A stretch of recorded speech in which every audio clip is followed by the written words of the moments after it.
ரூ 1066 ஏ comma B comma C மற்றும் D என ஏ/பி 3:4 பி/சி 5:6 மற்றும் சி/டி 7:5 என பிரித்தால் யாருக்கு அதிகபட்சமான தொகை போடுன்னு கேட்குறாங்க.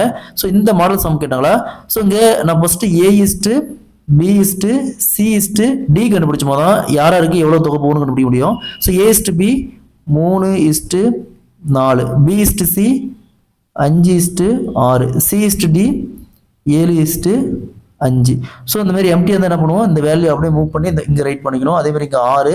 ஸோ பக்கத்தில் இருக்கிற வேல்யூ அப்படியே மூவ் பண்ணி ரைட் பண்ணிக்கணும். நெக்ஸ்ட் இங்கே 7. நெக்ஸ்ட் இது அப்படியே பெருக்குனா 3 × 5 × 7 105.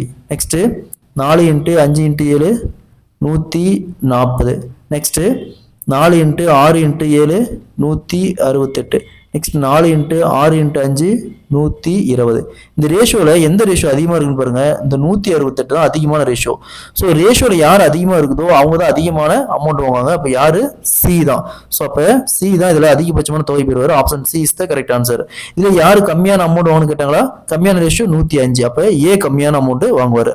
ஸோ அதே மாதிரி இந்த சம் பாருங்க. ரூ 1680 ஏ பி சி மற்றும் டி என ஏ/பி 4:5 பி/சி 7:9 மற்றும் சி/டி 3:4 என்ற விகிதத்தில் பிரித்தால் யாருக்கு அதிகபட்சமான தொகை போடுகிறாங்க. அதே மாதிரி தான் இந்த சம் சால்வ் பண்ணிக்கிற ஆன்சரை கமெண்ட்ல போடுங்க. இந்த ரெண்டு சம்மே ப்ரீவியஸா எஸ்எஸ்சி எக்ஸாம்ல கேட்டிருக்காங்க.